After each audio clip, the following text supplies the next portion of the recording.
Bom dia a todos! Mais um Café com Discursivas do professor Ricardo Ziegler.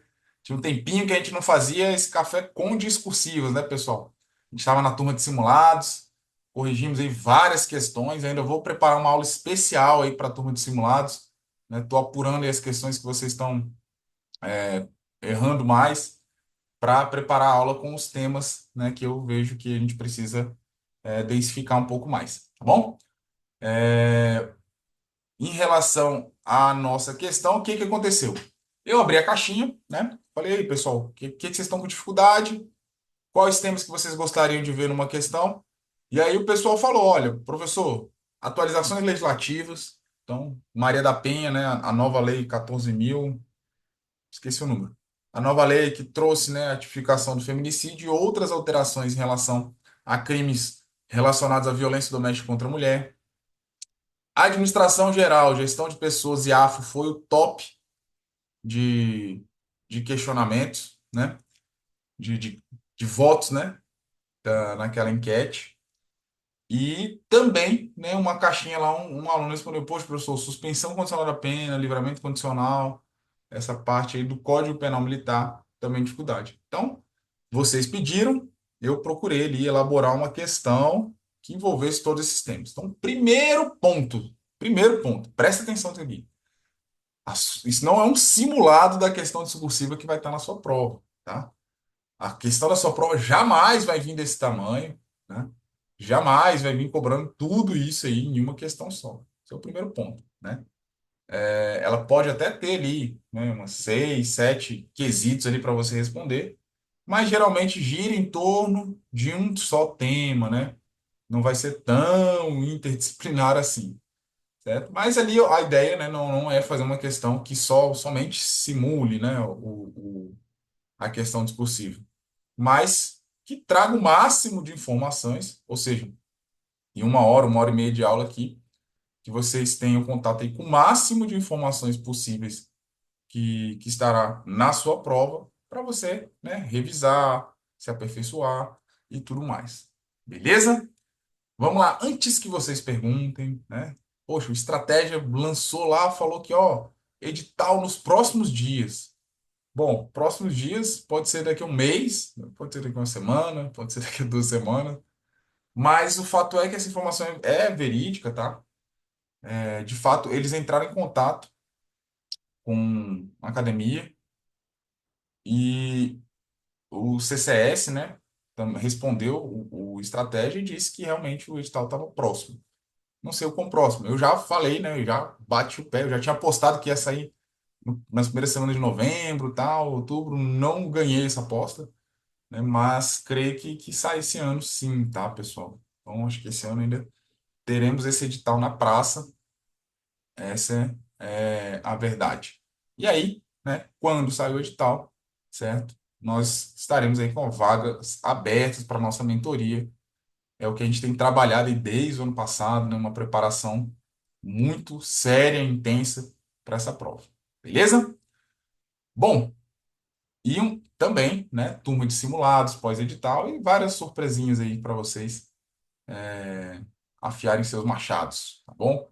Curso de Direito Penal Militar e Processo Penal Militar. Então, tudo isso aí tá sendo planejado aí para melhor atender vocês nessa prova. Então, a galera curso de penal militar e processo penal militar, porque eu estou pensando, né, naquela galera que estava estudando forte para PPGO, né? O pessoal estava forte na PPGO e praticamente abandonou aí o penal militar e processo penal militar, né? E na prova do CFO tem um peso muito grande, né, pessoal? Disciplina que pode vir na discursiva, né? Costuma vir um pouquinho mais puxada, tá bom? Deixa eu compartilhar aqui nossa questão.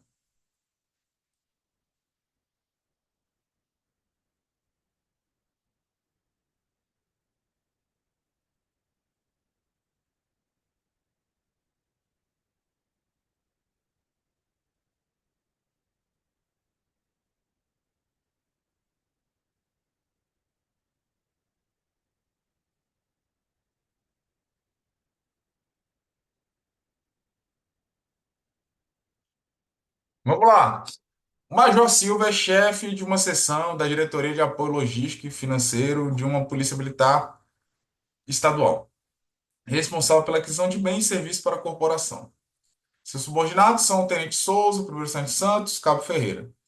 Chegou à referida seção a determinação para adquirir equipamentos de proteção individual, exclusivos para atividade policial, que incluía coldres, porta-carregadores, porta-algemas e cinto de guarnição. Major Silva foi informado que, embora essa despesa estivesse prevista na lei orçamentária, não havia crédito orçamentário suficiente na rubrica disponível para essa aquisição, sendo necessário reforçar a dotação correspondente. O tenente Souza sugeriu ao major que utilizassem o exemplo da Polícia Rodoviária Federal, que recentemente realizou uma compra semelhante, uma espécie de benchmark para entender como o processo foi conduzido. Contudo, o chefe da seção destacou que não seria possível realizar a compra da mesma forma que a PRF. No caso deles, tratava-se de equipamentos bélicos e de segurança públicas importados.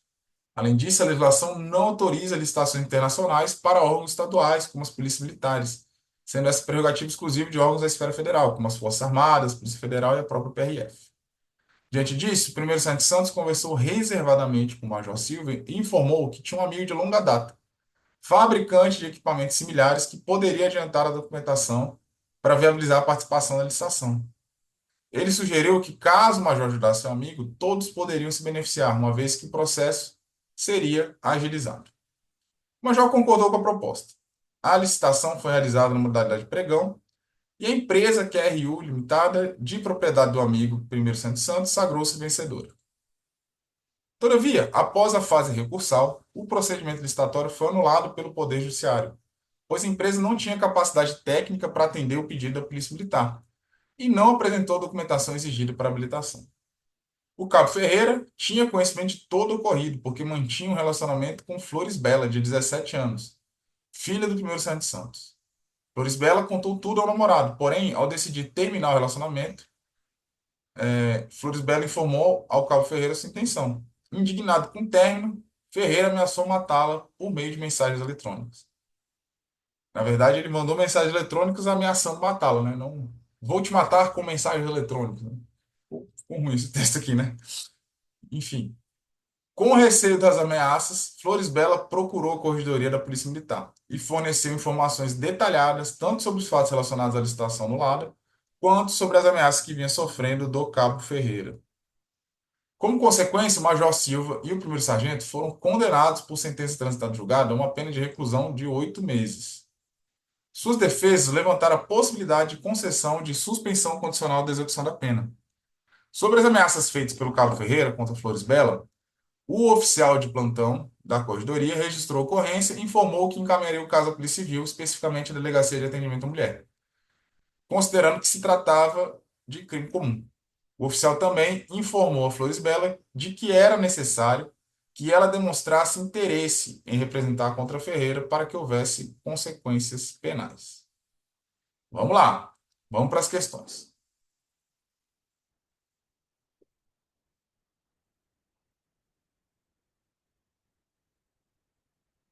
Primeiro item aí, pessoal. Quais são as principais características da lei orçamentária anual? Então, com base nas situações hipotéticas apresentadas, responda de forma fundamentada as seguintes questões, certo? Então, primeiro ponto, tá, pessoal? Questões discursivas para oficial da PM. Como que elas são apresentadas? Ora, são questões, são quatro questões sobre temas diferentes. Então, geralmente são quatro situações hipotéticas ou quatro questões diretas, né? Por exemplo, Polícia Militar do Goiás. Discorra sobre o estado de necessidade, o estado de necessidade desculpante, o estado de necessidade justificante, compare com o Código Penal Militar com o Código Penal Comum. Pode vir nesses termos, ou pode vir uma descrição, né, de uma situação concreta, geralmente envolvendo policiais militares, envolvendo militares, para você responder. Pode ser um texto argumentativo dissertativo? Pode ser que aconteça, tá? Pode ser um texto argumentativo dissertativo por um tema, com um tema, vamos dizer assim, Da atualidade. Ah, violência doméstica contra a mulher, tecnologia na segurança pública, é, crimes contra o Estado Democrático de Direito, enfim, um tema que está aí, né, na atualidade, que pode ser que caia na sua prova também. Pode ser também igual a prova do CFO da PMDF, né? Foi um caso concreto para responder uns 6 quesitos ali, de acordo com aquele caso, mas num texto só, de 30 linhas, tá bom? Independente, tá? Independente do como venha, qual é o meu conselho para vocês, tá bom? Meu conselho para prova discursiva para vocês. Presta atenção. Você, quem já assistiu, né, esses conselhos, né, dezenas de vezes, essa é a 36ª aula, né? Ouça novamente. Responda diretamente o que se pede, tá? Não faça muito rodeio. Lógico, a não ser que seja, né, um texto argumentativo dissertativo, que aí você tem uma técnica para fazer, você vai construir a sua tese, expor aquele problema, né? Vai propor soluções ao final do texto. Então, a outra metodologia de resolução de questão, né? A gente faz muito pouco aqui, para falar a verdade, né? Por quê? Porque tem professores de redação excelentes, né, que ensinam, né? Esses dias minha filha tá estudando aí para a prova ela tá no 7º ano, mas a redação dela já cobra a redação do Enem lá no Tiradentes, né? Aí a gente foi atrás, né? Cara, tem um molde lá, as palavras que você tem que colocar, os elementos de conexão que você tem que colocar, como que você tem que fazer a, a, a conclusão. Então, assim, a gente trabalha muito pouco aqui porque o objetivo não é só, né, desenvolver a habilidade da questão discursiva, mas também aprimorar a nossa base de conhecimento. Então, voltando ao conselho, responda diretamente o item, certo? Responda diretamente a questão. Não faça rodeios, né? Não, demore muito. Cara, quais são as principais características da lei orçamentária anual? Né? Eu tinha colocado ainda, diferencie, né, das outras leis, né? Do plano plurianual e da lei de diretrizes orçamentárias. E aí, qual é a principal característica da lei orçamentária anual? Qual é a palavra-chave que vai aparecer na sua prova que diz respeito à Lua, né? Lógico, tem uma série de características, mas o que vocês colocariam aí? Fixação de despesas, não é isso? E previsão de receita. Exatamente. Então, essas são as palavras-chave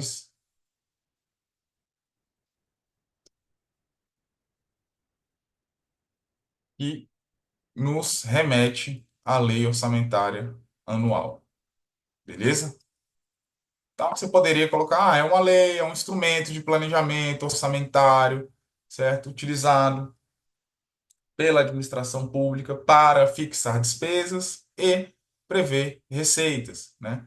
Devem estar vinculadas devem estar vinculadas com o plano plurianual e com a lei de diretrizes orçamentárias, certo?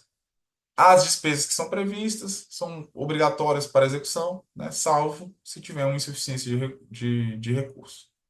Então, poderia ser mais ou menos nesse sentido, tá bom? Vamos para a letra B ali, né? Qual a classificação do crédito necessário na situação, né? Então, aqui, pessoal, revisão, né? Você tem lá esse tema o quê? Créditos adicionais, não é isso? Isso.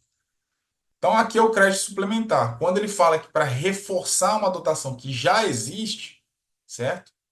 Você utiliza o crédito suplementar, tá bom? Então, os créditos adicionais são instrumentos que vão, vão prever, né, são instrumentos orçamentários que visam ajustar o orçamento durante a execução. É muito comum, né, na administração pública isso acontecer. Então, você tem 3 créditos adicionais. Quais são eles? Vamos ver se vocês estão ligados aí. Um a gente já falou, suplementares. Quais são os outros dois? Não, ó, o concurseiro botou extraordinário. Todos eles são isso. Extraordinários e especiais. Lembrando que eles são extra-orçamentários, né? Eles não estavam previstos inicialmente no orçamento. E é isso aí, são os suplementares, os especiais e extraordinários. Qual é a diferença, né, entre eles? Né? No especial, pessoal, não tem uma dotação inicial, certo?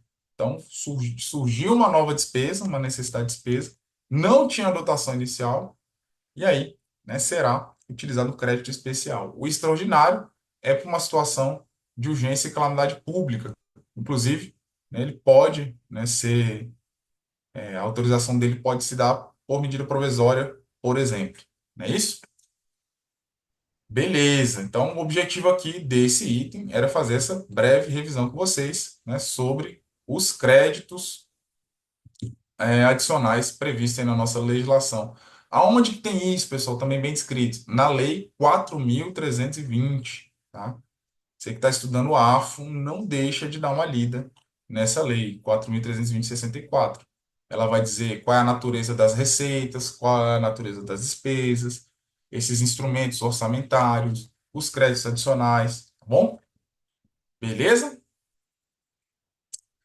Pessoal, o que que é benchmarking? E cite aí mais duas ferramentas de qualidade. O que que é o benchmark, pessoal? O que que vocês escreveriam aí?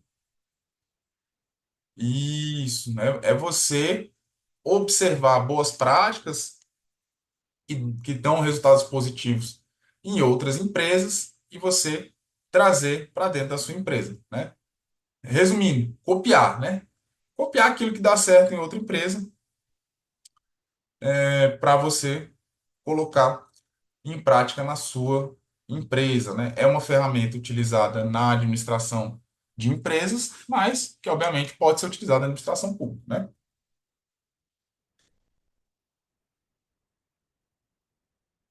E aí, cita mais duas ferramentas da qualidade. Aqui, ó, pessoal, eu vou dar um spoiler para vocês. Quem é aluno da mentoria, né, já não é não é tanta novidade, né? Mas vou mostrar para vocês aqui o nosso material de administração geral. Compartilhar com vocês aqui.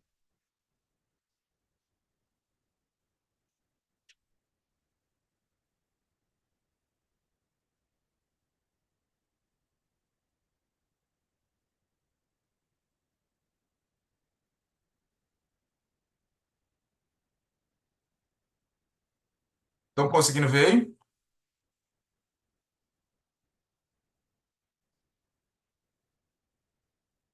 Aqui tem um benchmarking, tá? O que que é a gestão da qualidade, pessoal?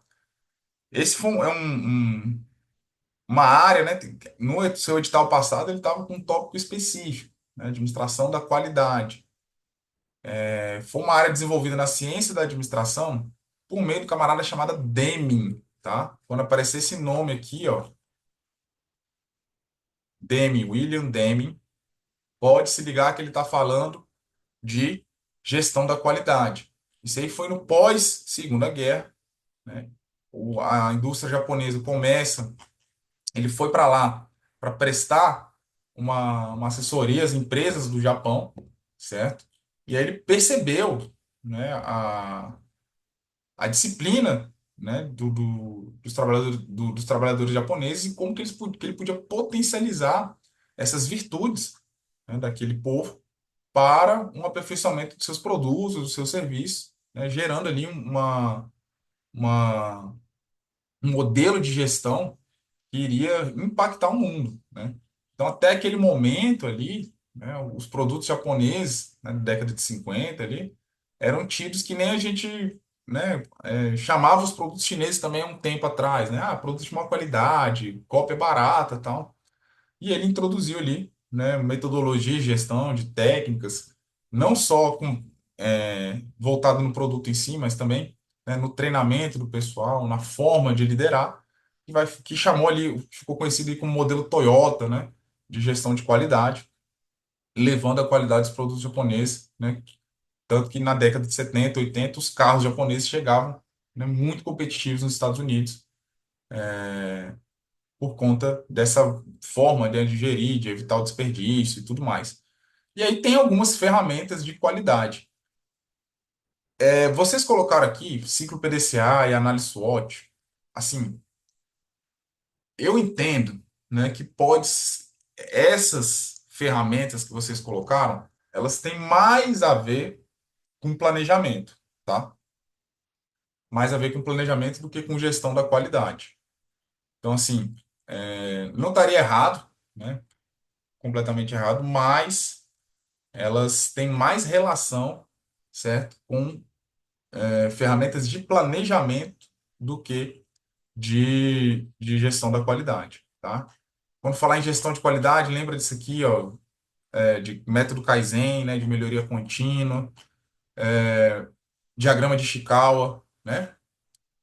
Você tem também diagrama de Pareto, né? Você identificar quais são geralmente, né? 80% dos problemas são gerados por 20% das causas, beleza?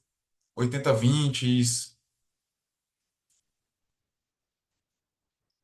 Vamos lá. Quanto ao PDCA, é verdade, Bruno, né? O PDCA ele entra dentro do Kaizen, né?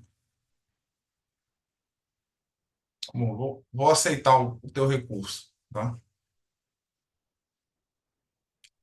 É, é verdade, você tem razão. Beleza? Mas a análise SWOT está muito ligada ao planejamento, cara. Eu não colocaria análise SWOT, assim, né, numa resposta, beleza?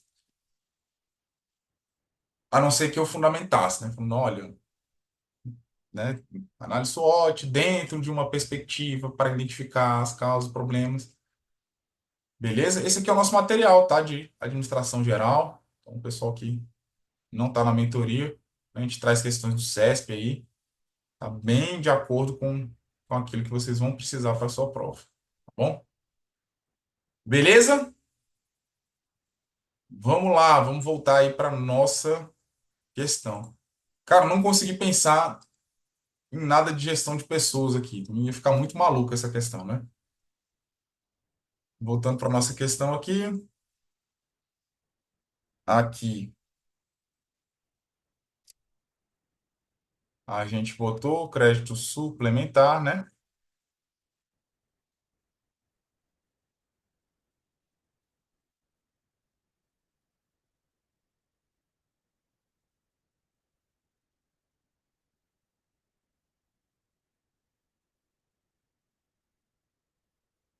Botar aqui as respostas de vocês.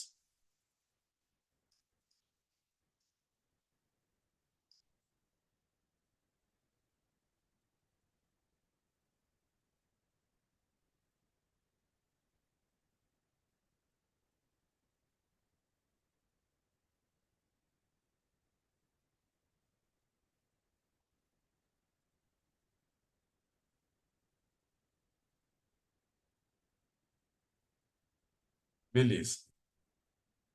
Vamos para a próxima? E aí, pessoal, é verdadeira essa informação sobre a vedação de licitações internacionais para compra de equipamentos por órgãos estaduais? O que que vocês acham? A Aline colocou que não.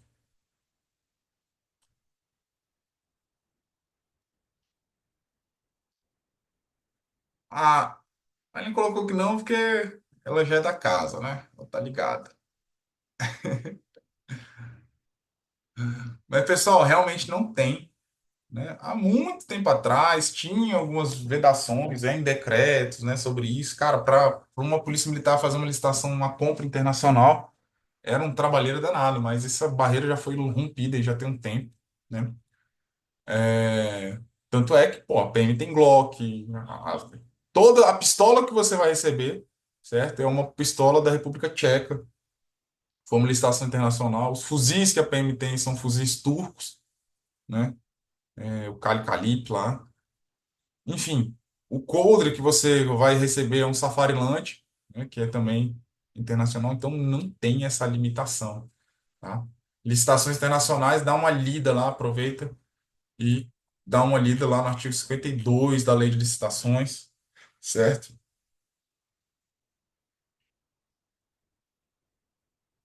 O que ela fala sobre as licitações internacionais e não traz nenhuma vedação nesse sentido, tá bom? Professor, como é que eu responderia, né? Cara, não precisa, eu precisaria lembrar o artigo e tudo mais. Não, né? Você só teria que colocar aqui, ó, realmente essa informação não é verdadeira, não há vedação na lei de licitações sobre a possibilidade de órgãos estaduais realizar licitações internacionais. Ponto. Né? Não precisaria falar exatamente o artigo da lei, né? E aí vamos para a parte penal, né? Sempre tem que ter um crime, né, velho? É um crime, não é aula, não é café com discursivo, né? E geralmente um crime militar, né? Vamos lá. Qual foi o crime praticado pelo Major Souza e pelo primeiro Santos Santos e qual a justiça competente? Vamos lá. É, aqui, pessoal, o que aconteceu? Os dois, né? O Sargento Santos, né? Ele patrocinou o interesse privado, vocês concordam comigo, para contratação de uma empresa, né? Ou para instaurar um procedimento licitatório que veio a ser anulado. Tem um tipo penal próprio para isso aí, né? Que é o 337-G. Esse mesmo, né, Bruno? Beleza?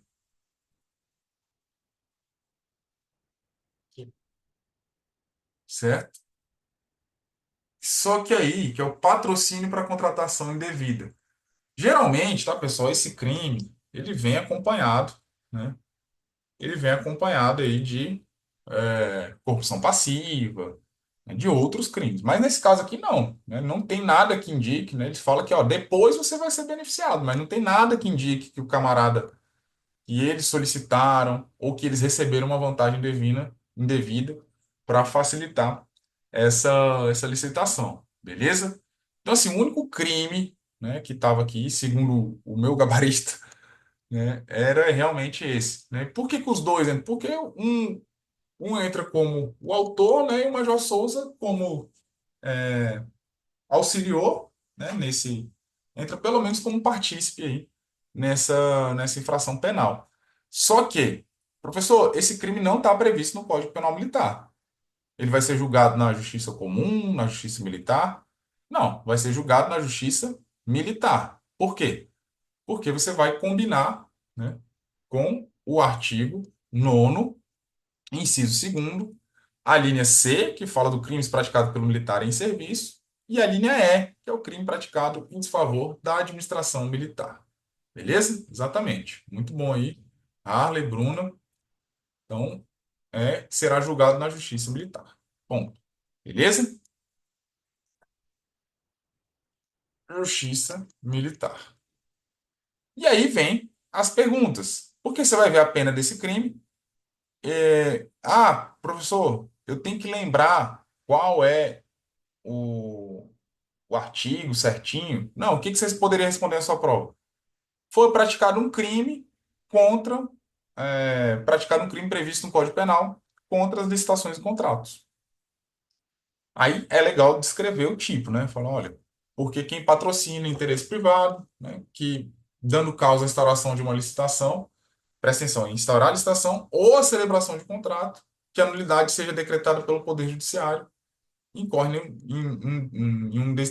nesses crimes. Não precisava lembrar 337-G e tal na sua prova. Quando a prova não é com consulta, né, e é a prova, né, natural e de concurso público, né,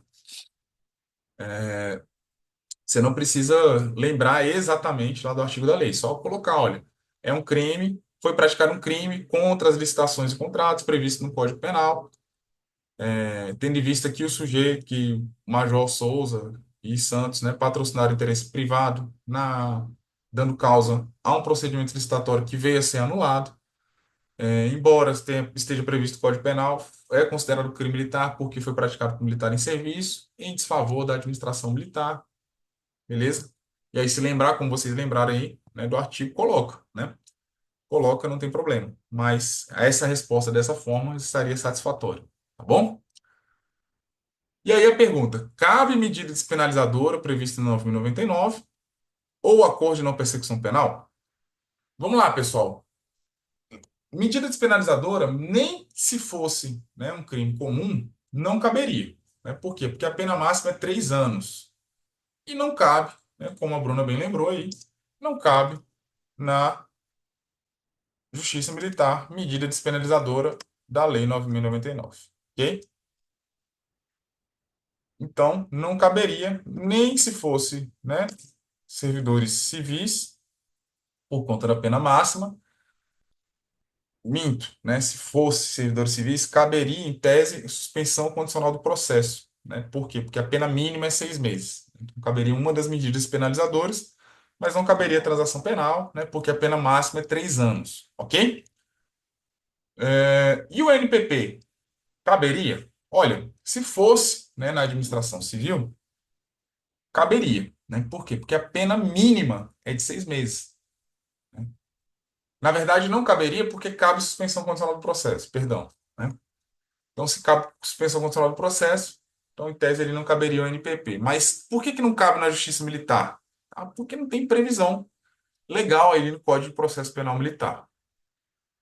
Professor, mas eu já vi julgado do STF admitindo, né, a possibilidade de ANPP na Justiça Militar. Cara, cuidado, tá, pessoal?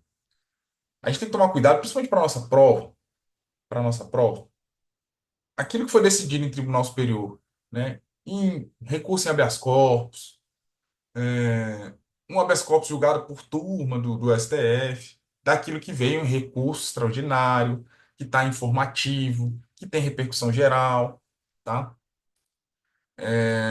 Esse caso do NPP do STF foi um caso de um crime praticado por civil, né, na, na Justiça Militar da União, que admitiu o NPP. Só que no julgado ele falou, ó, não há vedação para NPP na Justiça Militar, ele fala de uma maneira geral, certo? Aí todo mundo pegou isso aí e falou: ah, agora cabe NPP na Justiça Militar. Você tem uma súmula 18 do STM, tá? Anota isso aí, súmula 18 do STM, né? É, que fala que não cabe, certo? A NPP na Justiça Militar da União. Você não tem, né, nada assimilado a respeito da Justiça Militar Estadual.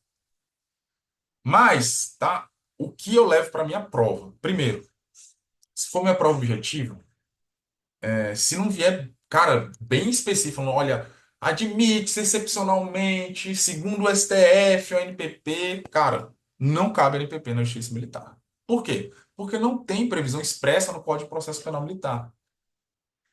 E numa questão discursiva, eu colocaria, olha, isso é um silêncio eloquente do legislador. Ora, teve pacote anticrime, ele introduziu um artigo no Código de Processo Penal Militar, que foi o artigo 16A, que trata do quê? Do direito de defesa dos militares envolvidos em uso da força letal, consumado ou tentado, né, que tem direito à defesa já na fase pré-processual, já na fase de inquérito.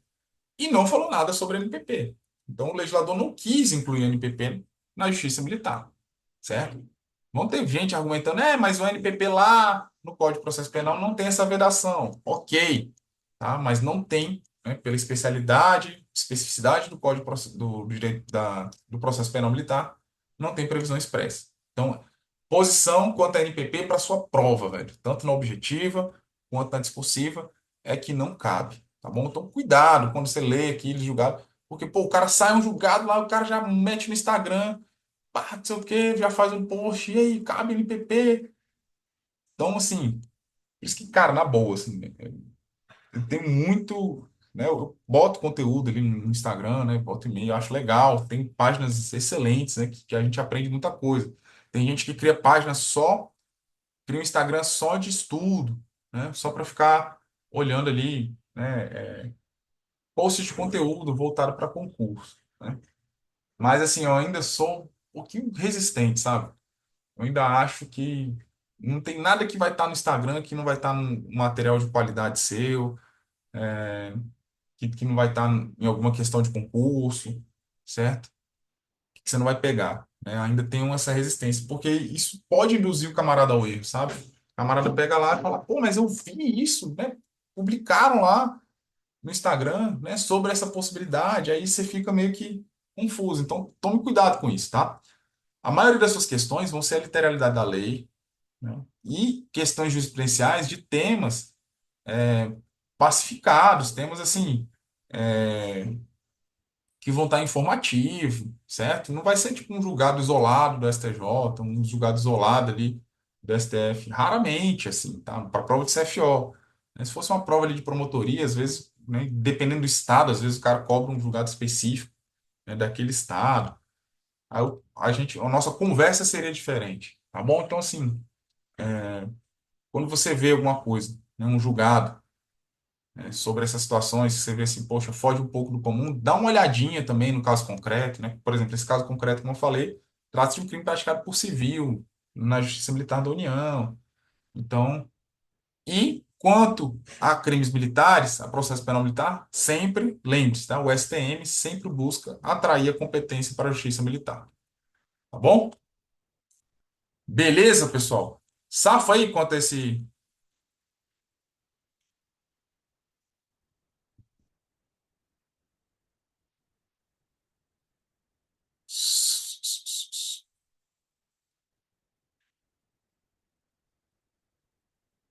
Só um detalhezinho, né, que eu falei aqui. O crime tem pena de 6 meses a 3 anos. Súmula 18 do STM, Túlio. Se você puder postar aí pra gente. Só um detalhe. Lá na lei, no Código de Processo Penal,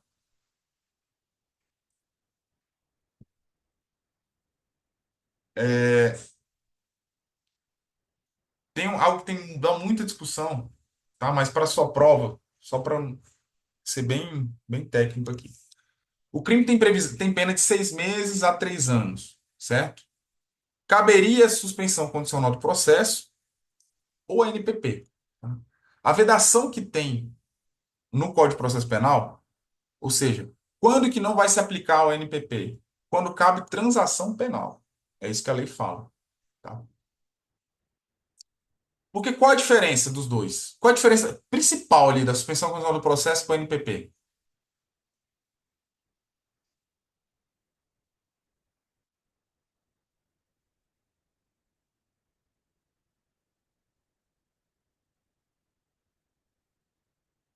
Quem poderia me falar aí? Ok, tem a diferença do critério objetivo, um é pena mínima até 1 ano, outro é pena mínima de 4 anos. Tirando essa diferença.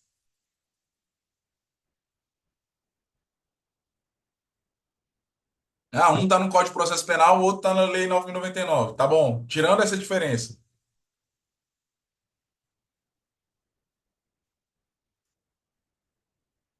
Pessoal, no ANPP, tá? No MPP, ele tem que. A NPP não cabe para crimes de violência. Boa, Haller, eu nem tinha pensado nisso, né? Nem tinha pensado nisso. Mas, assim, a diferença que queria trazer para vocês é que no MPP ele tem que confessar formalmente e circunstancialmente a prática da infração penal. Beleza? Na suspensão condicional do processo, ele não precisa confessar. Tá ok? Então, essa é uma diferença significativa entre os dois institutos. Beleza? No NPP, ele tem que confessar a prática da infração penal. Isso, tudo. Obrigado aí. Tá bom? Além dessas diferenças aí que o Haller falou, olha, no NPP, né, não cabe crimes que tenham violência ou grave ameaça. A suspensão condicional do processo, em tese, cabe. Tá bom? Agora, quando couber transação penal, tá, não cabe a NPP. Beleza? Ou seja, para crimes de menor potencial ofensivo, né, a gente pode resumir assim, não caberia NPP. Tá? Eu falei aqui rapidamente, né, que haveria um conflito entre a suspensão condicional do processo e o NPP, mas na verdade, na lei fala sobre a transação penal, tá lá no parágrafo segundo, tá bom? Pegaram isso aí? Então, se fosse um crime praticado por civis, tá, em tese poderia caber tanto a suspensão condicional do processo quanto a NPP. Beleza? Valeu, Bruna. Valeu, Túlio. Valeu, Harley. Próxima questão, tá? Próxima questão, letra G. E aí, quais são os requisitos para que eles tivessem aí a suspensão condicional da pena? E por quanto tempo a pena seria suspensa? Então, foi uma das dúvidas aí. Eu não sei se o aluno que pediu, né? Pediu, tá pedido, não pode ficar arrependido, né? A Bruna já falou, a pena privativa de liberdade não pode ser superior a 2 anos. Ok, a gente atendeu esse primeiro requisito, já que eles foram condenados a 8 meses. Não pode ser reincidente, né? Não tem uma condenação anterior. E as circunstâncias, né? A culpabilidade, os antecedentes, né? Tem que ser recomendável, né? Para a medida, né? E a suspensão, né? Temos alterações, né? Temos alterações na legislação. Vai lá no artigo 84.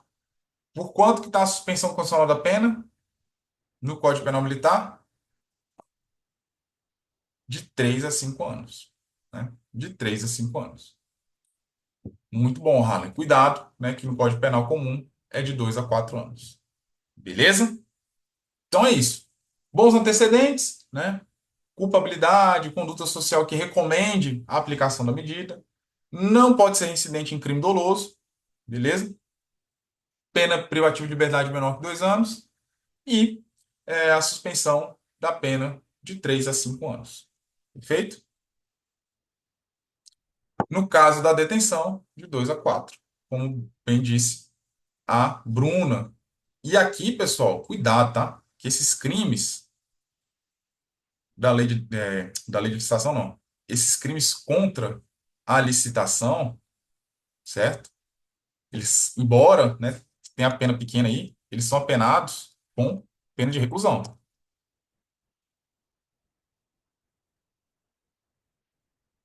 certo? São apenados com pena de reclusão.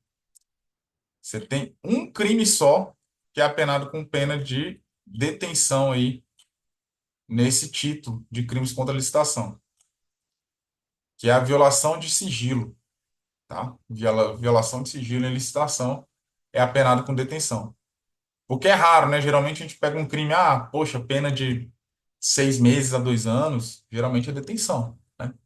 Mas cuidado, tá? Nesse crime de licitação são apenados com reclusão, salvo esse crime que eu falei para vocês, de tem dois, né? De perturbação do processo licitatório e de violação do sigilo de licitação. Então, nesse caso aí, esse crime é apenado com reclusão, tá bom? Então, a suspensão seria de 3 a 5 anos. Ok? Beleza?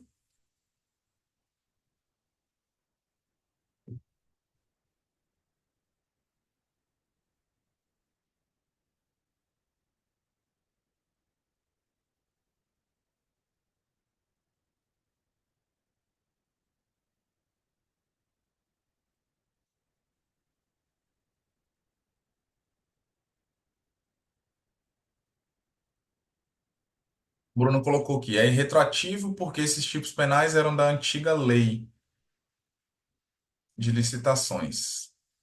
Entendi. Eles foram transpostos para o Código Penal, né? Eles tentaram dar uma arrochada aí nos crimes contra a licitação, mas, cara, o nosso sistema penal, tá? Ele é, cara, ele é muito ruim, velho, né? A boa. Por quê? Vamos, né? Vamos arrochar, vamos reprimir os crimes contra a licitação, pena de 4 a 8 anos, né? Contratação, o cara contratou, a prefeitura contratou, deu um rombo de não sei quantos mil. Tá bom. Pena de 4 anos, né? Cabe NPP, velho, tá? Cabe NPP. Mas o cara não pode ser reincidente, professor, meu irmão. O cara que você considerar reincidente, ele tem uma sentença transitada em julgado, vai demorar uns 6 anos, velho. Então, assim, difícil o cara fazer, né? O cara vai construir uma lei, para prejudicar, enfim, não vou falar nada não. Essa aula está sendo gravada, né? Hoje tem que tomar cuidado, né? Tem que tomar cuidado com o que fala. Beleza? Mas é isso. Voltamos aqui para o nosso mundo. Pessoal, vamos. Cabe alguma pena acessória para o Major Souza e o Sargento Santos? E se for aplicado aí o SUSI e se estende a pena acessória,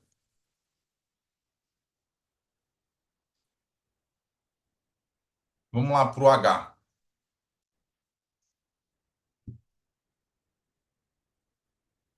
O Harley respondeu bom, bem. Bruno também. Não se estende. Toma cuidado com isso, tá? Suspensão condicional da pena não suspende a aplicação da pena acessória. Perfeito. Agora, cabe alguma pena acessória? Essa foi outra pergunta também, né, dos nossos alunos. Cuidado, Harley. Perda da função pública. Vamos lá no Código Penal Militar.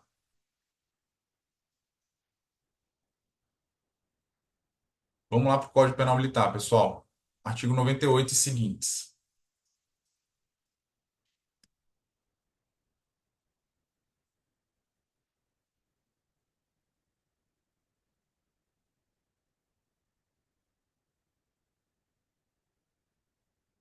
Ó, perda da função pública, tá lá no 103, Harley. Dá uma olhadinha. Incorre na perda o civil, velho. Perda da função pública cabe pro civil. Beleza? Tá lá no artigo 103.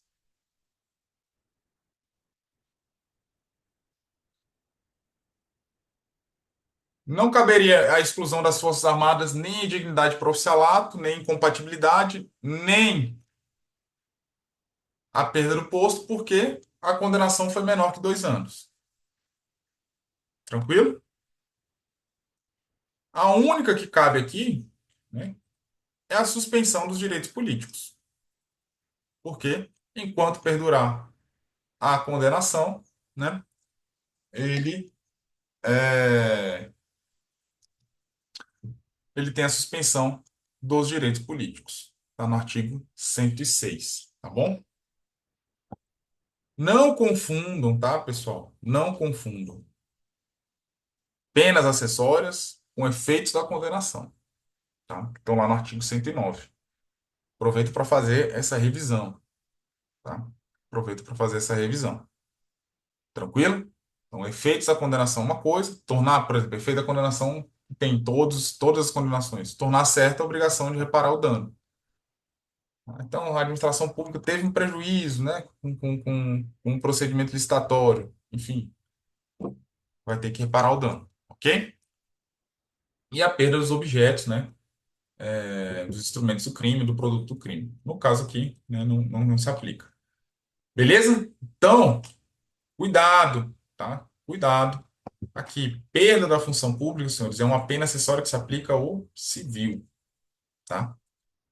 Não caberia aqui para nós essa exclusão das Forças Armadas, porque a pena não foi superior a 2 anos, não caberia indignidade para o oficialato, nem perda do posto, porque indignidade não está no rol daqueles crimes que cabem, né? E aí é quando o militar é condenado a qualquer pena. Não caberia também incompatibilidade, porque só tem aqueles 2 crimes lá, né? Do tentar contra a soberania nacional, entendimento, né? Para ah, colocar o Brasil numa guerra, né? Entendimento para gerar um conflito internacional. Está lá no 141. Beleza? Aí vocês devem estar se pensando assim, ah, professor, então não dá nada, né? Pô, tá, não tem cabo pena acessória, é só suspensão de direito político. Aí vocês têm que lembrar lá do estatuto, tá? Eu não sei se vai cair essa lei para vocês, né? No Shoin geralmente cai. É a lei do Conselho de Disciplina e a lei do Conselho de Justificação. Quando o camarada é condenado, certo, por qualquer crime, ele é submetido ao Conselho de Justificação, no caso dos oficiais, ou no Conselho de Disciplina, no caso das praças com estabilidade, tá? E aí, o que que são esses conselhos, pessoal? São procedimentos administrativos, tá? Lembra que as esferas são independentes. tá? Beleza, eu resolvi aqui no penal, né? O camarada foi condenado, 8 meses de reclusão, suspensão condicional da pena, ok, tá tudo redondinho. Só que eu tenho uma esfera administrativa. E qualquer violação de dever militar, de princípios éticos, de preceitos éticos militares, e nesse caso, né, em razão de uma condenação que foi suspensa, ok? Não impede a instauração desses conselhos. Então, ele poderia perder a farda, tá? Poderia ser expulso, certo? No âmbito administrativo, tá? Não seria uma perda, vamos dizer assim, né, em razão de uma condenação penal ali, né, que a gente viu que a pena está suspensa, não caberia aquelas penas acessórias, mas poderia, em tese, né, ser excluído por conta de um procedimento administrativo, que é o do conselho, tá bom? Que quando que é instaurado esse conselho? Tem várias hipóteses na lei, né? Mas condenações criminais é uma delas, independente do crime, certo? E aí vai ser instaurado esse procedimento para verificar, né, se eles têm culpa, né? Ou seja, além do crime, vão apurar a transação da disciplina e se eles têm condições de permanecer nas fileiras da corporação, tá bom? Então, a diferença desses conselhos é que eles são julgados ali por três oficiais, certo? Não confundam, presta atenção, pelo amor de Deus, não confundam esses conselhos com os conselhos do processo penal militar, que são aqueles conselhos que são formados para julgar crimes. Tá? Então, abre lá seu estatuto, dá uma olhadinha lá, conselho de edificação, conselho de disciplina, certo? E aí vocês vão entender o que eu estou falando, tá bom? Então, assim, haveria uma possibilidade deles perderem a farda, né? Serem excluídos da corporação? Haveria, né? Por meio desse procedimento administrativo, tá bom? Mas na esfera penal ali, como pena acessória, a gente viu que não cabe por conta do requisito objetivo. Tranquilo?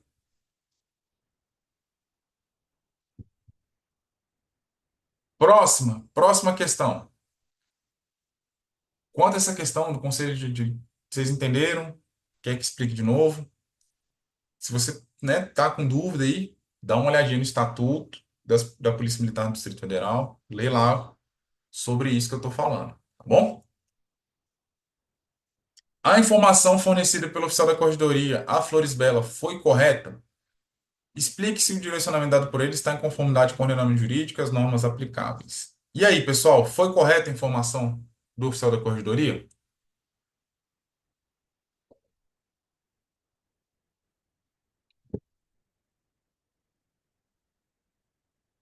Foi parcialmente correta, né, Harley?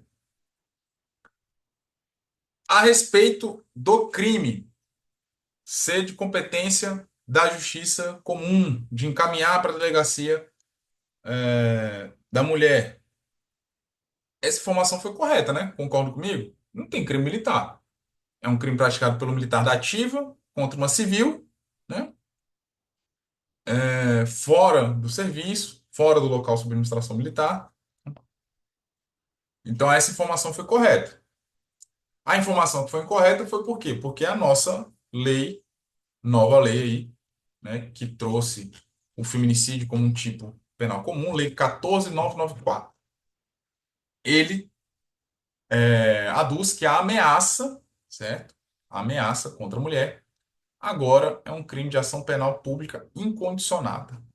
Professor, a ameaça contra a mulher, ele fala em duas hipóteses, né, pessoal? A ameaça contra a mulher em um contexto de violência doméstica contra a mulher, ou seja, em alguma relação íntima de afeto, que envolva violência psicológica, moral, patrimonial, física, né? Então, no contexto de violência doméstica contra a mulher, certo? É incondicionada e por razões, né, de desprezo da condição da mulher, né? Pelo simples fato dela ser mulher, pelas condições do sexo feminino, pelo menosprezo, né, relacionadas a condições do sexo feminino. Então, assim, embora eu não possa, não é tecnicamente correto eu falar, toda ameaça contra a mulher vai ser de ação penal pública incondicionada, tecnicamente não é certo. Tem que ter, tá previsto algumas duas dessas condições. né? Mas, na prática, é difícil visualizar uma ameaça que não vá se amoldar, né, a alguma dessas circunstâncias. Então, por exemplo, o camarada tá numa boate, né? Tá numa boate e ele vai lá, tenta dar um beijo na menina, fala para ela, você não dá um beijo, eu te dá um murro. Enfim, quem é mulher sabe, né, que isso não é algo impossível de acontecer, né? Tem muita gente idiota, né, no mundo e eles estão se multiplicando, né? Complicado. Mas, enfim, essa situação, você poderia falar, poxa, não tem violência doméstica contra a mulher aqui, eles não têm relação íntima de afeto, né? Pretérito, tudo mais, não é ex-namorado, não tem coabitação, não tem nada disso. Mas você concorda comigo que poderia se encaixar ali na questão do menosprezo pela condição do sexo feminino? Talvez sim, talvez não. Tá? Na prática, né, essa orientação que a gente tem passado para os policiais militares. Cara, se a vítima for mulher, bateu o pé, quer representar não, que bateu o pé, falou que houve ameaça, conduz para a delegacia, certo? É, independente de dizer que quer representar ou não. Agora, para fins de prova, tá? Tem que aparecer essas palavras-chave, tá bom? Violência doméstica contra a mulher ou menosprezo da condição, pela sua condição de sexo feminino. Tranquilo? Então fica ligado nessas expressões chaves aí. Exatamente, Bruno. Bom, então foi parcialmente correta a informação do camarada. Realmente não é crime militar. E aí, mesma coisa. Poxa, mas aí não vai dar nada para ele na esfera militar? Cara, uma das maiores índices ali de sindicâncias que os policiais, que, né, que a gente observa é violência doméstica contra a mulher. Porque, embora não seja crime militar, vai apurar na esfera disciplinar. Não pode ser punido disciplinarmente, certo? Pode ser punido disciplinarmente, mas não tem crime militar. Tranquilo? Por que que pode ser punido disciplinarmente? Vai lá no estatuto, tem lá deveres militares, né, dos policiais militares. E aí tá lá. Não sei se está nos deveres ou nos preceitos da ética. Portar-se como um chefe de família modelar. Né? Qualquer descumprimento, pessoal, qualquer violação aos valores policiais militares, aos deveres policiais militares, aos preceitos da ética policiais militares, certo? Configura transgressão da disciplina. Ainda que não esteja expressamente previsto ali, né, no anexo 1 do RDE, a tipicidade para uma infração disciplinar ela é muito mais aberta do que para um crime.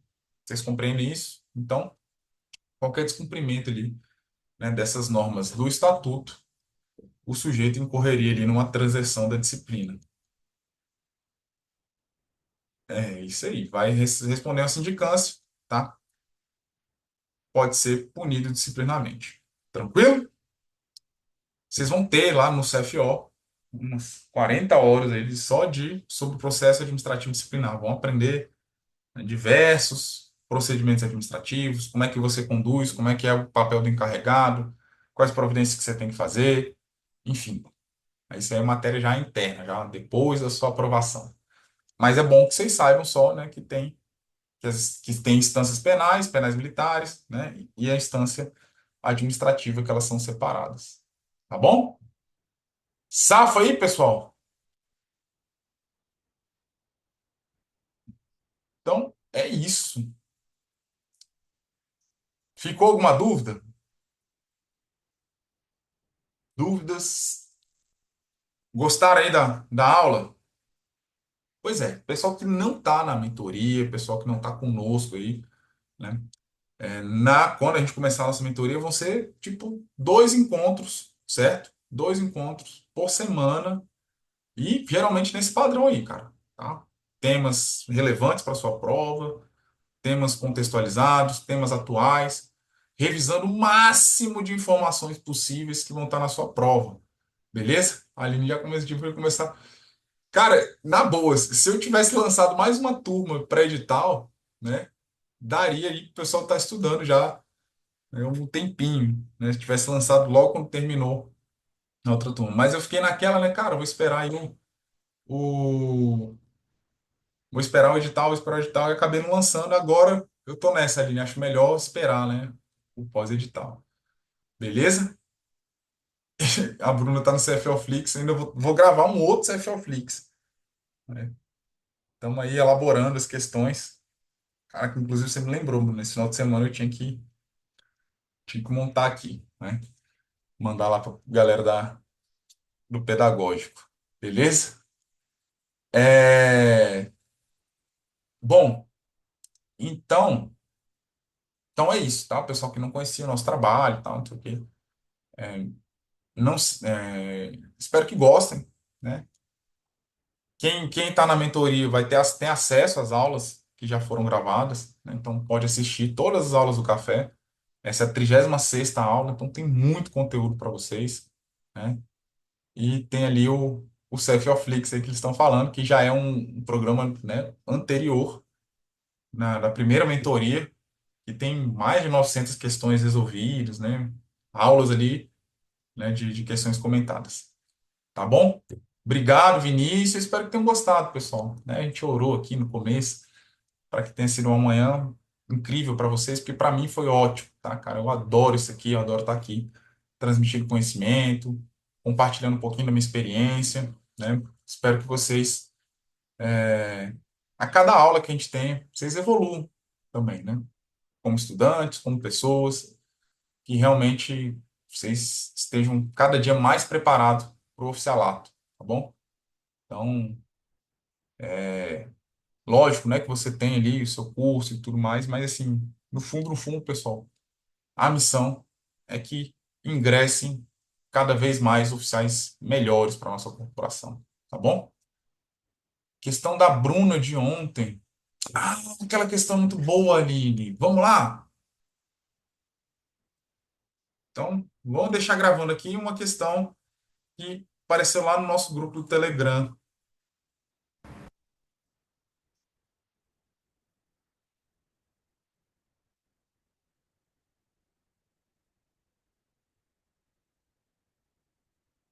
Vou abrir aqui. Foi no grupo da mentoria, né, Bruno?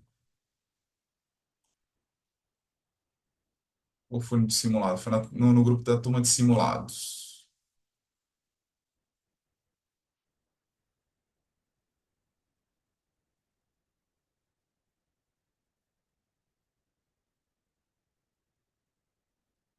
Vou compartilhar aqui. Então, não acabou. Espera um pouquinho, não vou embora.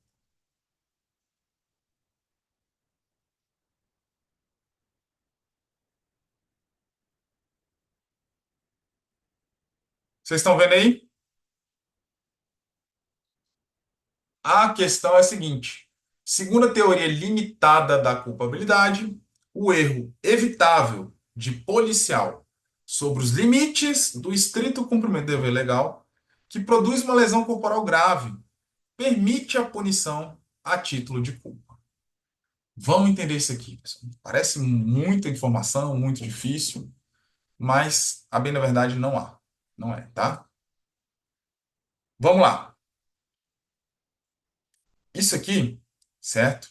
É a diferença, né, sobre o tratamento das discriminantes putativas no nosso sistema penal, certo? Então, voltando. O que que é uma discriminante putativa? É uma hipótese, certo? Que afasta a punição por um crime, certo? Afasta o crime, beleza? Mas é uma hipótese imaginária, tá? É uma hipótese que ocorre por erro do agente, beleza? Então, esse é o primeiro ponto. Então, quando eu falo de teoria limitada da culpabilidade, você tem duas formas de tratar essas discriminantes putativas. Ou eu trato tudo como erro de proibição, ok? E aí eu estou falando da teoria extremada da culpabilidade. Então, assim, qual é o tratamento, né? Como que eu vou aplicar no caso concreto as discriminantes putativas no nosso direito penal comum, tá, pessoal? Não vou nem entrar no direito penal militar, só vou explicar o direito penal comum aqui. Como que eu vou tratar essas discriminantes putativas. Como que eu vou tratar aquela situação que o agente acha que está cobertado por uma legítima defesa, por um estado de necessidade, por um estrito cumprimento do dever legal, mas na verdade ele não está, certo? É imaginário, uma falsa percepção da realidade. E aí, você tem uma forma de tratar. Se eu adotar a teoria extremada da culpabilidade, todas essas discriminantes putativas serão tratadas como erro de proibição, certo? É o que a gente chama de erro de proibição indireto. Todas elas. Então, primeira coisa, falar em teoria extremada de culpabilidade, e ele me dá um caso de um agente que acha que está agindo em legítima defesa, ele acha que está agindo em estrito cumprimento do dever legal. Se for teoria extremada da culpabilidade, sempre erro de proibição. Erro de proibição afasta o quê? Se for inevitável, o potencial consciência da ilicitude. Se for evitável, diminui a pena de um sexto, né, a um terço. É isso mesmo? Artigo 21. Dá uma conferida aí, pessoal. Beleza, Raleigh, obrigado. Esse negócio aí às vezes confunde, né? Eu tô igual vocês, né? Vocês têm que decorar no Código Penal Militar, no Código Penal Comum, né? Tudo mais. Beleza? Vocês entenderam, então? Se ele falar teoria extremada da culpabilidade, fica tranquilo que a gente aplica aí sempre o tratamento do erro de proibição. Ok? Então vamos voltar lá na questão. Só que ele está falando da teoria limitada da culpabilidade. Teoria limitada da culpabilidade. E aí, pessoal, é a teoria que é adotada no nosso Código Penal. Por quê? Quando você vai lá na exposição de motivos do Código Penal, lá no artigo 17, ele fala que é a teoria adotada para tratar as discriminantes putativas.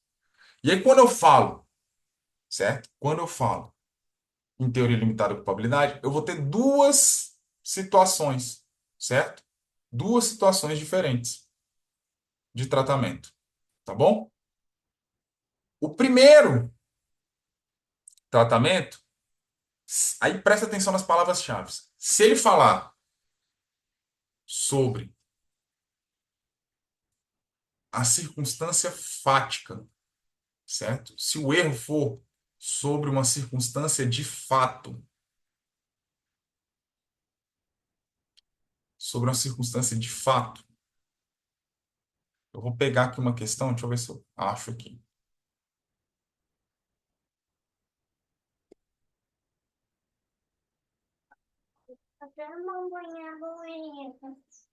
Opa, chegou uma aluna nova para vocês aqui. Ai, ai, ai. Bom dia, papai. Meu Deus. Vamos lá. Tenta direitinho. Se ele estiver falando sobre o erro,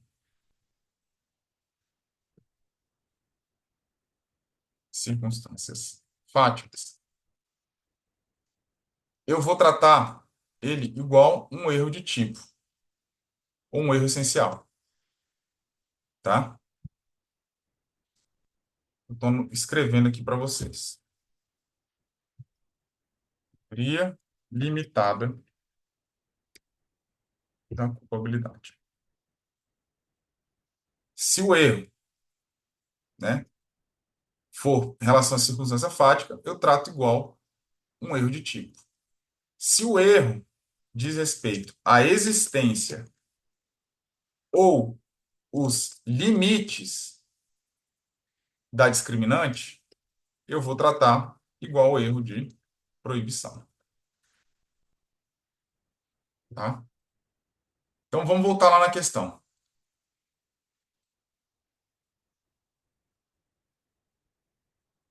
Ele fala sobre um erro evitável, sobre os limites do estrito cumprimento do dever legal. Cara, qual é a palavra-chave aqui? Limite. Se eu estou falando que é limite, eu vou tratar isso então como um erro de proibição e não como um erro de tipo, certo? Por isso que a questão está errada, certo?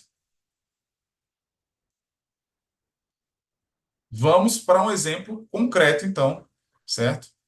Vamos para um exemplo concreto aqui. Então, se o policial militar, certo? Se o policial militar, ele vai lá e Camarada já foi preso vou criar uma situação hipotética aqui. O camarada já foi preso, né, várias vezes por roubo, já tentou, já fugiu, né, da polícia várias vezes, está foragido. E aí, um criminoso de alta periculosidade, na hora que a polícia militar vai abordar ele, ele bota a mão na cintura, certo? Na cintura. E aí o policial acreditando que ele vai sacar uma arma, atira e mata ele. Beleza? Em legítima defesa. Mas aí verifica que não era uma arma, tá? Era um celular. Beleza? Aqui, certo? Aí a questão vai falar, bom, ele, né, as circunstâncias de fato levaram ele a acreditar que ele estava em legítima defesa, ok? Nesse caso aqui, aí sim, se o erro for evitável, se for, foi evitável, afasta o dolo, mas ele responde a título de culpa. Por quê? Porque aí tem um tratamento como erro de tipo, beleza? Porque ele errou sobre uma circunstância de fato. Ele achou, né, que ele estaria amparado pela excludente porque era uma arma de fogo, mas na verdade não era, ok? Agora mudando aqui o contexto. O policial militar, ele tem autorização legal para algemar o sujeito quando ele prende flagrante e há um receio de fuga, uma possível resistência, né, um receio de proteção da integridade física dele ou de terceiros, beleza? Ele tem autorização para utilizar a. Isso, é a mesma coisa, tá? Erro de tipo permissivo é uma das hipóteses de uma discriminante putativa, tá, Harlan? Safo? Então, se for nesse caso aí, beleza? É um erro de tipo. Por quê? Porque ele errou sobre uma circunstância de fato, tá? Beleza? Ele não, o erro dele não diz respeito, que nem eu vou falar aqui, sobre a lei, sobre, eu estou amparado pela legítima defesa ou não, para atirar contra alguém que possui um simulacro. Não é isso. O erro dele não é sobre isso, é sobre a circunstância de fática, né? Ele achava que o cara estava armado e não estava. Conseguiram compreender? Agora vamos supor, vamos lá, voltando à questão da algema. Então ele tem essa autorização legal. Só que aí acontece o seguinte: o cara foge ali durante uma abordagem, ele prende o sujeito, e aí ele acha na cabeça dele, né, que por conta do sujeito fugiu, ele pode apertar a algema, né, mais do que o normal ali, né, causando ali uma escoriação, uma lesão leve. Ou seja, o erro dele não foi sobre se ele tem autorização legal, né, para algemar, que ele está dentro do estrito comunicativo legal, não, mas sobre o limite, certo? Sobre o limite desse estrito comunicativo legal. E aí ele acaba lesionando o sujeito lá. Se for um erro evitável, fala, pô, policial, você teve instrução, né, recentemente sobre isso, sobre as condições de algemamento e tudo mais, né? Esse erro aí era evitável, né? Qual é a consequência? Ele vai responder por lesão culposa? Não. Ele vai responder pela lesão corporal com uma diminuição de pena. Por quê? Porque eu vou tratar como erro de proibição. Beleza? Tranquilo? Conseguiram entender a diferença? Isso aqui, cara, é, é uma das questões mais difíceis de direito penal. Tá? Assim, para o nosso nível, na boa. Só que é aquela coisa, cara. É questão que se você entende, domina, você acerta e mais da metade dos seus concorrentes erram. Então é aquele tipo de questão que você acerta e vai te colocar ali, né, melhor colocado, melhor posicionado. Entendeu? Então, assim, é uma questão interessante. Não dá para falar assim, com certeza vai cair e tal, não sei o quê, mas a gente tem que estar preparado para quando cair. Qual é o bizu, velho? Bizu que eu passo para vocês. Presta atenção nas palavras-chave, tá? Se ele falar um erro relacionado, certo? À existência ou limites, erro de proibição.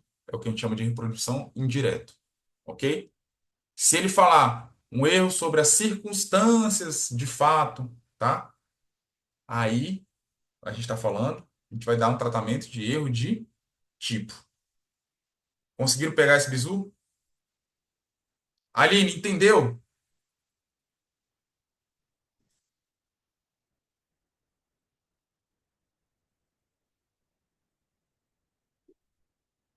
Beleza. O bizu é esse, cara. É prestar atenção na palavra-chave, tá? Beleza, pessoal. E é isso aí, tá? Vocês fiquem à vontade, tá bom? Para anotar, tiver dúvida em questões, beleza? Por questão de penal, processo penal, administrativo, constitucional, penal militar, processo penal militar, legislação da PMDF, criminologia, o que mais? Cara, vocês podem mandar aí que vou garantir que eu vou saber tudo, né? Explicar, mas eu enfim, vou me esforçar ao máximo para explicar da melhor forma possível, para te dar os bisus e tudo mais para acertar.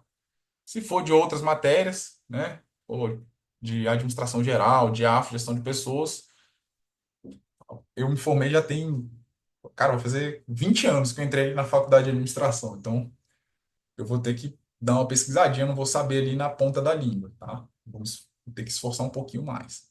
Mas, né, dou essa palavra para vocês que vou me comprometer a tentar te ajudá-los, né? Explicar de forma didática. Cara, se for de português, aí não, aí vocês têm que procurar pegar um professor de português. Não vou me arriscar, não. Tá bom? Mas é isso, cara. Tá? Ô, Túlio, valeu. A gente está aqui sempre para ajudar vocês. Beleza? Pode mandar, tá bom? Então, às vezes, manda na caixinha do direct, manda no grupo do Telegram, que aí na aula de segunda-feira a gente vai e tira essas dúvidas, tá? Pessoal, muito obrigado, tá bom? Muito obrigado. Fiquem com Deus e até a próxima. Abraço, Giovana, Aline, Harley, Túlio, Bruna. Foi sensacional hoje. Muito boa aula.